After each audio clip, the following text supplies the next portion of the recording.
أهلا وسهلا. اليوم غنحضر معكم البريك التونسي. جبت لكم تاني ساهل في هاد رمضان، تقدري توجديه قبل من الفطور بدقائق دغيا كيوجد. عندي هنا واحد البطاطا مسلوقة، زدت عليها شوية الخرقوم. زدت هنا يمكن شوية الخرقوم بزاف، ديري قل منها هكا باش ما تجيش صفرا بزاف. كنمعسها هنايا غير بالفرشاط لانه طايبة مزيان مسلوقة، يعني كتجيني سهلة. نمعسها هكا بالفرشاط. كنضيف ليها هنايا شوية ديال المعدنوس مقطع، واحد البصلة صغيرة، وضفت هنايا واحد المعلقة كبيرة ديال الجبن الطري.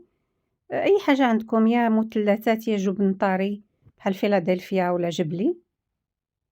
وكنضيف حتى الجبن مبشور، شي معلقة كبيرة تاني تاع الجبن المبشور. وفي الأخير كنضيف واحد 100 غرام ديال الطون. هنايا نشفتو من الزيت مزيان، عصرتو من الزيت. تقريبا البطاطا اللي درت شي 200 غرام، وما تيبغيش بطاطا كاع تقدري ديري أقل ماشي مشكل. غادي نضيف القليل من الملح والقليل من الفلفل الأسود، وكنخلط هنايا جميع المكونات حتى تيتجانس لينا الخليط كامل. غادي ناخد واحد الكمية قليلة حيت بغيت نوريكم جوج الأنواع، يعني غادي نخليها على جهة، والكمية الأخرى غادي نضيف عليها بيضة واحدة. الناس اللي كتبغي البيض ممكن تزيد البيض. أنا هنايا عندي واحد طريقة كانت وراتها لي واحد السيدة تونسية، ما كتبغيش البيض بزاف، يعني درت بيضة واحدة وزدت تتزيد معلقة ديال الحليب. خليت الخليط ديالي على جهة وغادي نبدا تنوجد الورقة. هنايا كناخد عندي الورقة مربعات اللي كنستعمل دائما، كنصاوبها بهذه الطريقة هذه، تنصاوب مثلثات وتنديرهم على جهة حتى تنجمع واحد المجموعة عاد تنبدا تنخدم. ومنين غادي نجمعهم، منين غنصاوبهم خصني نغطيهم باش ما تقصحش الورقة. ما نجي فين نبدا تنقلي ما تقصحش ليا الورقة، نبدا تنعمر يعني ما تقصحش الورقة. غادي نبدا بالنوع الأول اللي غادي ندير في الفرن. هنايا كندهنهم بالزيت، هادوك اللي غندخل الفرن كلهم غادي ندهنهم بالزيت. وغادي نحط الحشوة ديالي تقريبا ملعقة كبيرة في كل بريك. وكيف ما شفتوا راه هنايا كنحط الحشوة غير في الجهة التحتانية، هذيك الفوقانية اللي غادي نطوي كنخليها خاوية باش كتجيني سهلة ملي كنبغي نسد البريك.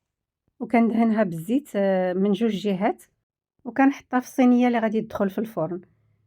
كنكمل الكمية اللي عندي هنا، صوبت أنا هي كمية قليلة، صوبت 3 غيدخلوا للفران والباقي غادي نقليهم ونوريهم لكم. في الفرن ساخن على 180 درجة، غادي نخليهم تقريبا شي 20 دقيقة حتى ل 25 دقيقة ياخدوا داك اللون الصفر، وغادي نخرجهم. قبل ما ندخلوهم الفرن ضروري تضغطيهم هكا من الجناب غير بصبعك باش هكا يبقاو مسدودين.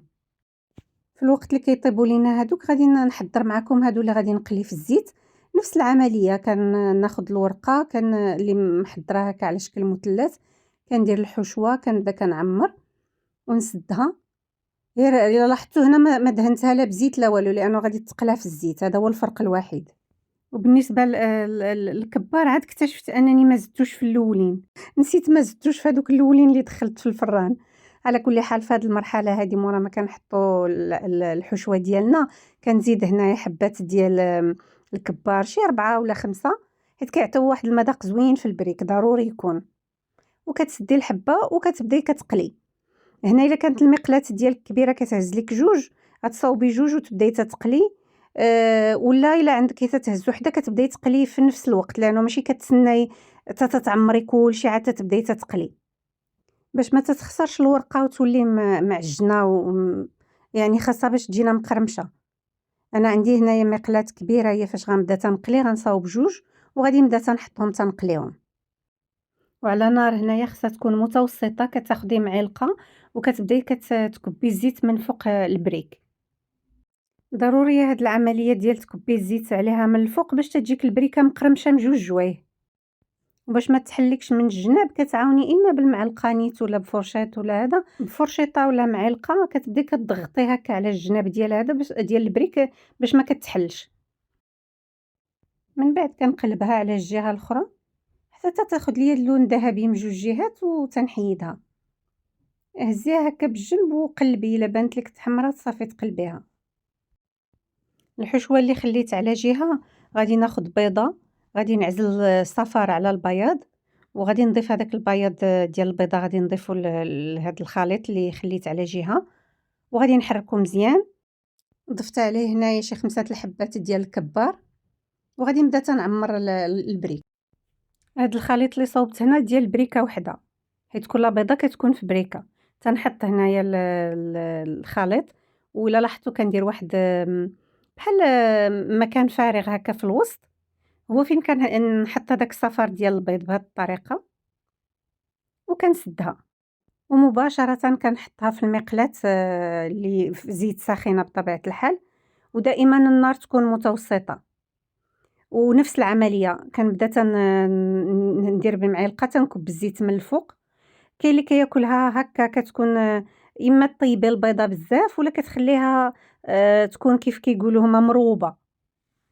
هنا هادو نوع اخر، داك النوع الاولاني اللي درت كنقليهم بجوج باش نكمل عمليه القلي. كنعمر وكنقلي. وهذا الشكل النهائي تاع البريك اللي قلينا في الزيت.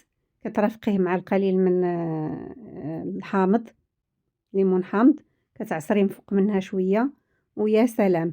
هادو في الحقيقه كيجيو شويه مزيتين، هادوك ديال الفران دابا نوريهم لكم كي كيجيو، حتى هما تيجيو في الصراحه مقرمشين وما مزيتينش. ولكن هذه مساله تاع ذوق الصراحه، كاين اللي كيبغي المقليات، كاين اللي ما كيقدرش عليهم. هذه النوع الاخر اللي صوبت تاع البيضه كامله، كتجي هكا ما طيباش من الداخل، مروبه كيف كيقولوا بالتونسيه. هادو نوع اخر، كاين اللي كيبغيها بحال هكذا، اما تقدري ديري هذيك البيضه تكون طايبه كومبليتوم. النوع اللي درت في الفرن هو هذا الاخراني، خرجتها من الفرن، تيجي مقرمش حتى هو وزوين، احسن من ديال المقلاة بصراحه. وهذا الشكل ديالو من الداخل، وبالصحه والراحه.